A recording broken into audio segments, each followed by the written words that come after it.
For decades, many people have been told a very simple explanation for heart disease. The story usually goes like this. Cholesterol circulates in the blood, it sticks to the walls of arteries, and over time those arteries slowly clog, the same way grease builds up inside a kitchen drain. It sounds logical, it sounds easy to picture, and because it sounds simple, it has become one of the most widely repeated explanations in modern health advice. But the human body does not work like plumbing. Arteries are not pipes, blood is not grease, and the process that leads to clogged arteries is far more complex than cholesterol simply sticking to a wall. In fact, if cholesterol alone were the cause, something very strange would happen inside the body. Plaques would form evenly throughout the entire circulation. Every artery would clog in roughly the same way. But that is not what doctors observe.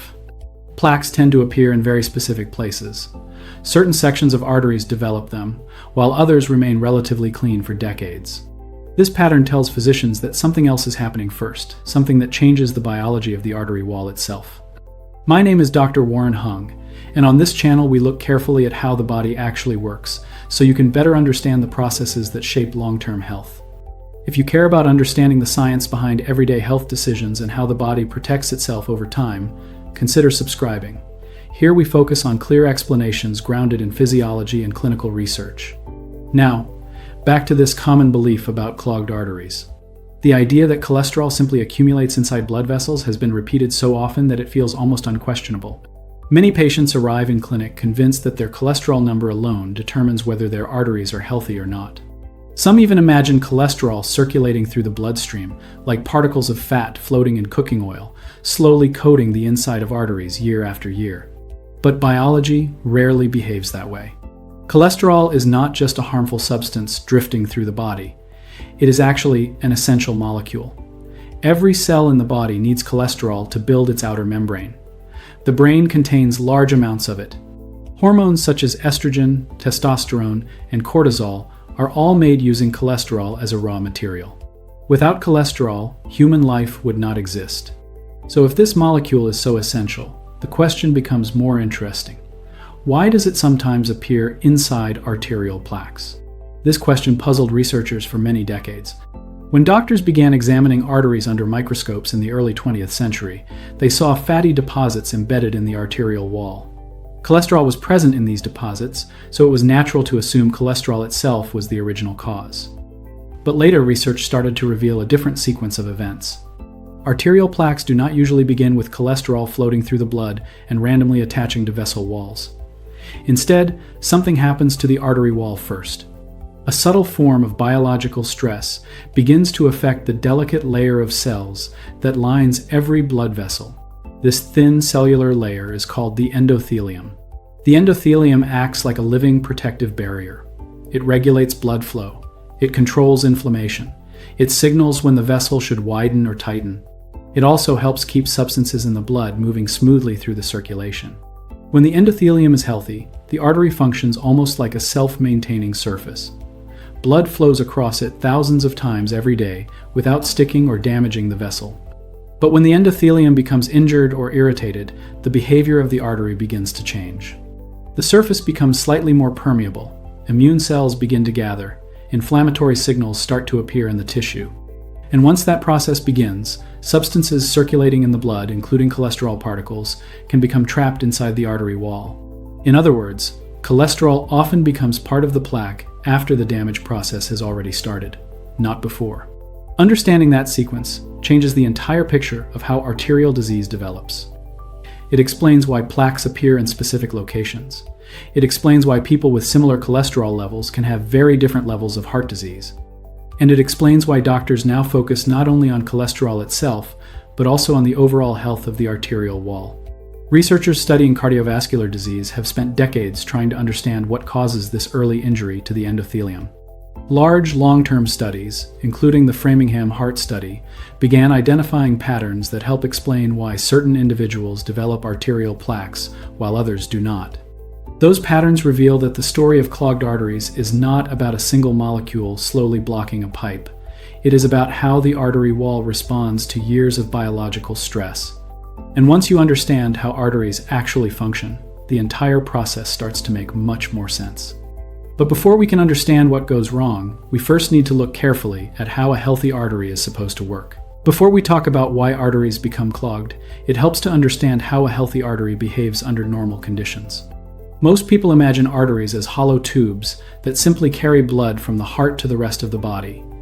But arteries are not passive tubes. They are living tissues made of multiple layers of specialized cells that constantly monitor and regulate what is happening inside the bloodstream. The most important layer for this discussion is the very thin inner lining of the artery, called the endothelium. The endothelium is only one cell thick, yet it performs several essential jobs. It acts as a protective barrier between the blood and the deeper layers of the artery wall. It releases chemical signals that tell the vessel when to relax and widen. It also helps prevent unnecessary inflammation and clotting inside the circulation. You can think of the endothelium as a kind of biological control surface. It constantly senses the speed of blood flow, the pressure inside the vessel, and the chemical environment of the blood passing across it. When the endothelium is healthy, blood moves smoothly through the arteries with very little friction or disturbance. One of the ways it does this is by releasing a molecule called nitric oxide. Nitric oxide helps the artery relax and widen slightly, allowing blood to flow efficiently. It also discourages immune cells and platelets from sticking to the vessel wall. This is one reason healthy arteries remain flexible and open for decades. Another important detail is that arteries are exposed to enormous mechanical forces every single day. With each heartbeat, blood is pushed forward under pressure. That pressure stretches the arterial wall thousands of times per day. Despite this constant stress, most arteries remain remarkably durable for many years. The reason is that the endothelium actively repairs small injuries and keeps inflammatory reactions under control. But the system only works well when the environment surrounding the artery remains balanced. Blood pressure, blood sugar levels, circulating fats, inflammatory signals, and lifestyle exposures all interact with the endothelial layer. If these forces remain within healthy ranges, the endothelium maintains its protective role very effectively. However, if certain stresses persist for many years, the behavior of the endothelial layer begins to change. This is something doctors observe often in everyday practice. I remember a patient in his early 70s who brought a notebook filled with cholesterol numbers from the past 10 years. Every test result was carefully recorded. He believed that as long as his cholesterol stayed within a certain range, his arteries would remain healthy. But when imaging studies were done later, early plaque was already visible in one of his coronary arteries. The patient was surprised. From his perspective, he had been watching the one number he thought mattered most. Situations like this happen frequently in clinical medicine.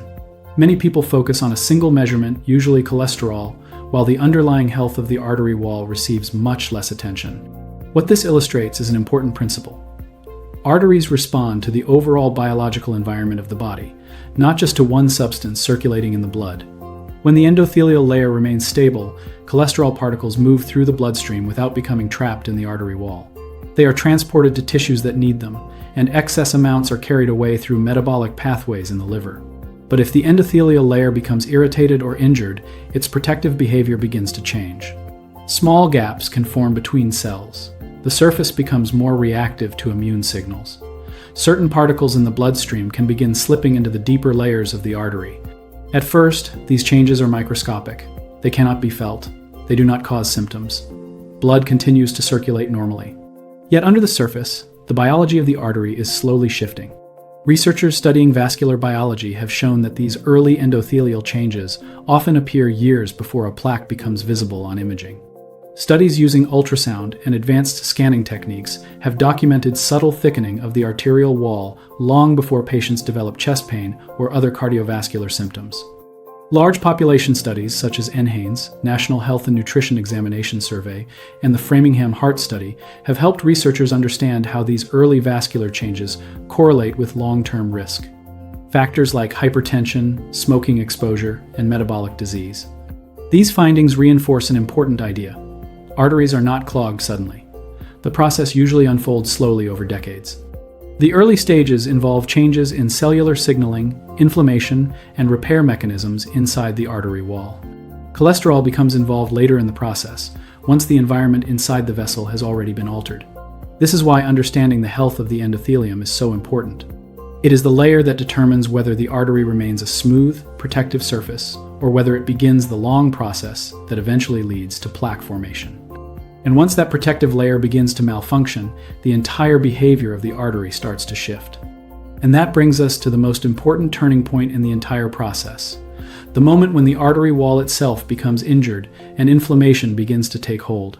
Now that we understand how a healthy artery behaves, we can look at the turning point that begins the process of plaque formation. It does not start with cholesterol floating through the bloodstream and attaching itself to vessel walls. The process usually begins with damage or dysfunction in the endothelial layer, the thin protective surface lining the artery. Doctors call this change endothelial dysfunction. Endothelial dysfunction means the cells that normally protect the artery stop performing their regulatory roles properly. The surface becomes more reactive, more permeable, and more prone to inflammation. This shift changes how the artery interacts with substances moving through the bloodstream. Under healthy conditions, cholesterol particles, particularly low-density lipoproteins, often abbreviated as LDL, travel through the circulation, delivering cholesterol to tissues that need it. Excess cholesterol is later removed and processed by the liver. But when the endothelial barrier is disturbed, LDL particles can begin slipping into the layers beneath the surface of the artery. Once inside the arterial wall, something important happens. These particles can become chemically modified through a process known as oxidation.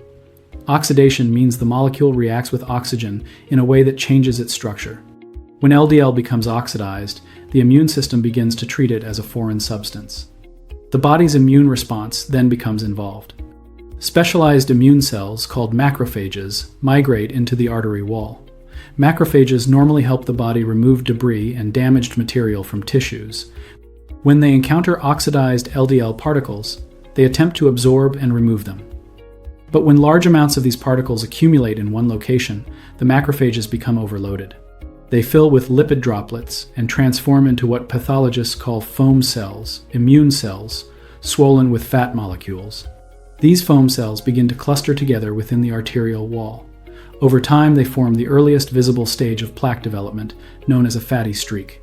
Fatty streaks can appear surprisingly early in life. Autopsy studies of young adults have found them present even in individuals with no symptoms of cardiovascular disease. However, a fatty streak alone does not necessarily block an artery. Many of these early lesions remain stable or even regress, depending on the biological environment surrounding them. The more serious problem arises when the inflammatory process continues for many years. As immune activity persists inside the artery wall, additional cells begin to accumulate. Smooth muscle cells migrate from deeper layers of the artery and start producing fibrous tissue. Collagen fibers form a structural cap over the growing plaque. Gradually, the plaque becomes a complex structure composed of immune cells, lipids, connective tissue, and cellular debris. At this stage, the artery may still function normally. Blood flow can remain adequate even when plaque is present, because arteries can expand slightly outward to accommodate the growing lesion. But the biological environment within the plaque remains unstable. If inflammatory activity continues, the plaque can enlarge and gradually narrow the channel through which blood flows. In some cases, the fibrous cap covering the plaque becomes fragile. If that cap ruptures, the body may form a clot at the site of rupture. That clot, not the plaque itself, is often what suddenly blocks blood flow during a heart attack.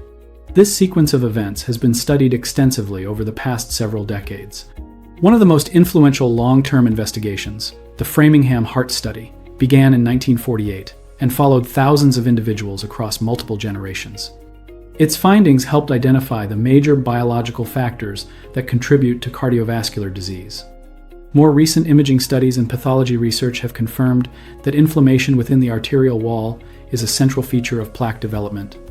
In other words, cholesterol becomes part of the plaque, but it usually does not start the process by itself.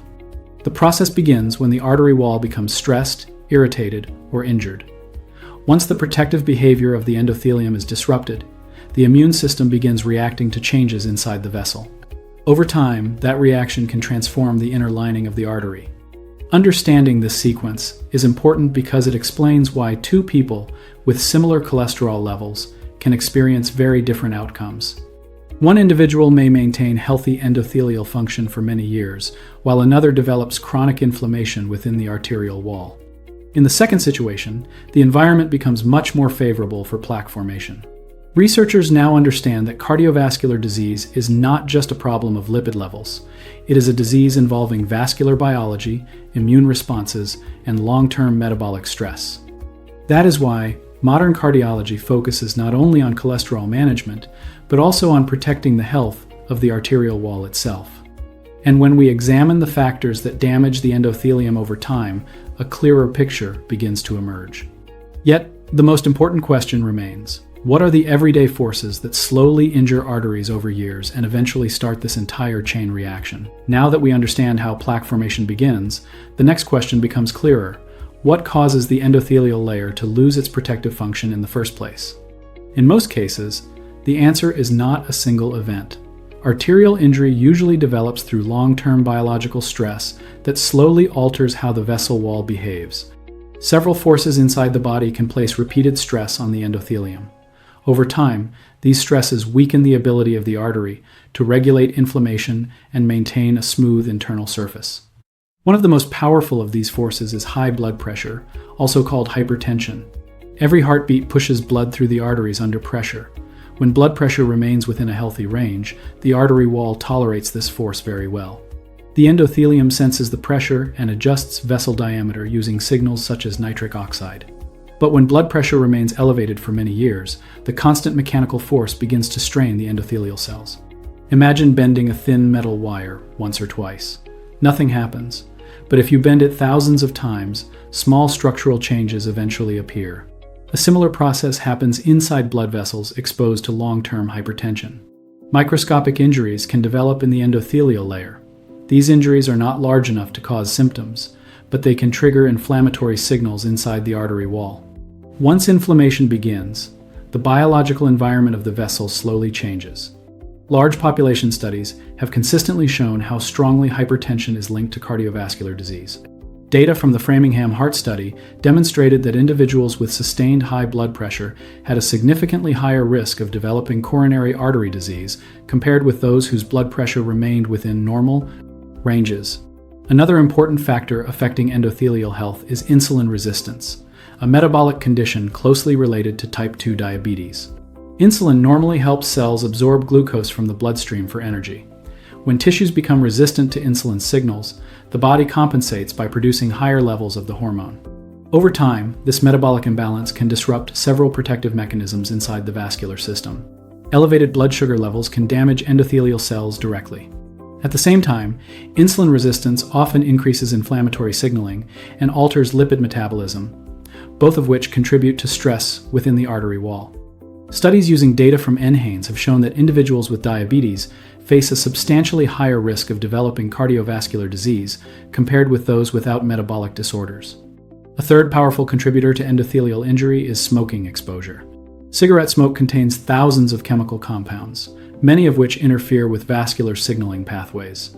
These chemicals reduce nitric oxide production, increase oxidative stress, and promote inflammation within the blood vessel lining. Over time, repeated exposure can significantly impair the ability of the endothelium to regulate blood flow and maintain its protective barrier. Even individuals who quit smoking later in life may carry some of the vascular effects of earlier exposure. However, research consistently shows that stopping smoking improves endothelial function and reduces cardiovascular risk over time. Another factor that receives increasing attention in modern medicine is chronic systemic inflammation. Inflammation is a normal biological response when the body is fighting infection or repairing tissue. But when low-level inflammation persists for long periods, it can affect many organs, including blood vessels. Conditions associated with chronic inflammation include obesity, metabolic syndrome, autoimmune disorders, and certain long-standing infections. Researchers studying inflammatory markers such as C-reactive protein or CRP have found that higher levels of these markers often correlate with increased cardiovascular risk. Some studies using data from UK Biobank have shown that inflammatory activity can predict future heart disease even when cholesterol levels are relatively normal. These findings reinforce the idea that arterial disease is not simply a problem of lipid accumulation. It is a complex interaction between metabolic stress, immune activity, and vascular biology. In clinical practice, these factors often appear together rather than in isolation. I once spoke with a patient in his mid-60s who had spent years focusing almost entirely on cholesterol levels. His numbers had improved after dietary changes and medication. Yet he continued to experience high blood pressure and poorly controlled blood sugar. From his perspective, cholesterol was the main threat he needed to monitor. But when we examined his overall health profile, it became clear that several other forces were placing steady stress on his arteries. Situations like this are common. Cardiovascular disease rarely develops from a single risk factor. Instead, multiple influences gradually reshape the biology of the arterial wall over many years. The endothelium responds to this environment continuously. If the stress persists long enough, the protective balance inside the vessel begins to shift.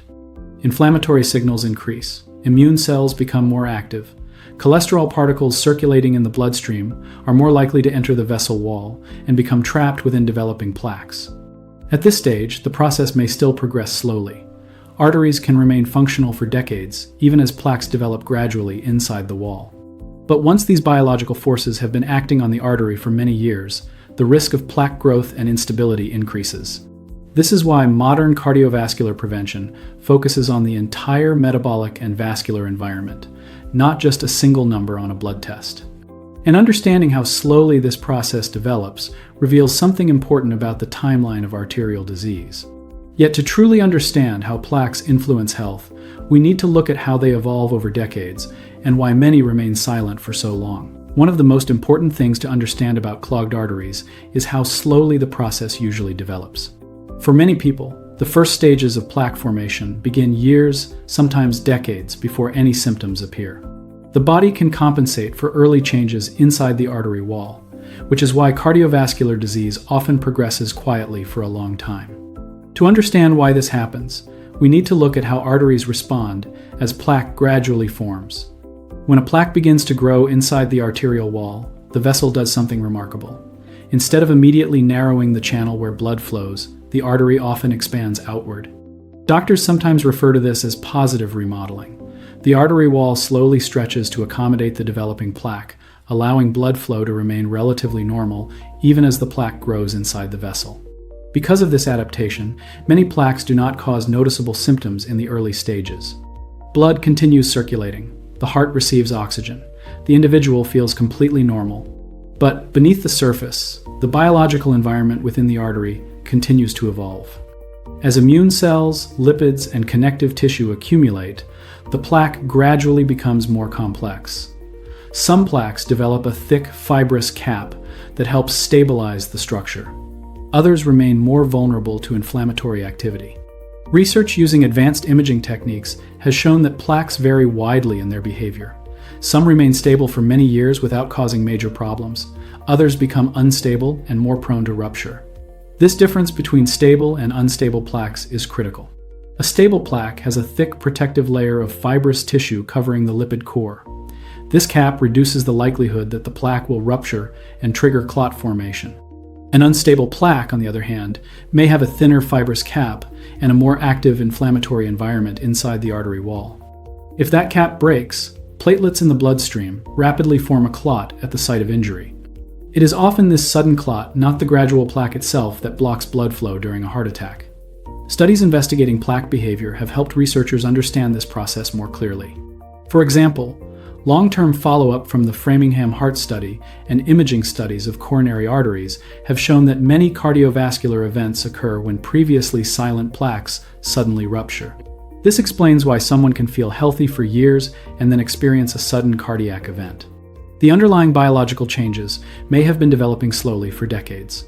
This long timeline also explains why prevention strategies must focus on protecting the arteries early, long before symptoms appear. Doctors often divide prevention into two broad approaches. The first is symptom management, which addresses problems once cardiovascular disease has already progressed. This may involve medications, procedures to open narrowed arteries, or treatments designed to reduce immediate risk.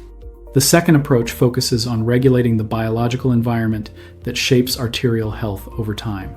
This means protecting endothelial function, reducing chronic inflammation, maintaining balanced metabolism, and controlling the forces that stress the artery wall. Several major clinical guidelines, including recommendations from the American Heart Association, AHA, and the European Society of Cardiology, ESC, emphasize long-term management of risk factors such as blood pressure, metabolic health, smoking exposure, and lipid balance.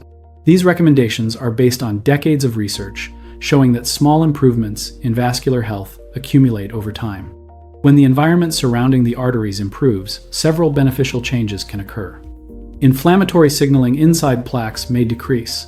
The fibrous cap covering existing plaques can become stronger and more stable. In some cases, plaque progression may slow significantly. This does not mean that plaque disappears overnight. Arterial disease is rarely reversed quickly. But the body has remarkable capacity to stabilize damaged tissue when the biological stress affecting that tissue is reduced. That is why modern cardiology often focuses on stability rather than simply elimination. A stable plaque that remains quiet inside the artery wall may never cause symptoms during a person's lifetime. An unstable plaque, exposed to constant inflammatory stress, carries much greater risk. Understanding this difference helps clarify why cardiovascular prevention must take a long-term view. Protecting the arteries is not about one single number or one isolated habit. It is about maintaining a biological environment that allows the endothelium to continue performing its protective role year after year. And when people understand how slowly this process unfolds, the entire picture of heart health becomes easier to interpret. If you want more clear explanations like this that help you understand how your body actually works, you can subscribe to the channel.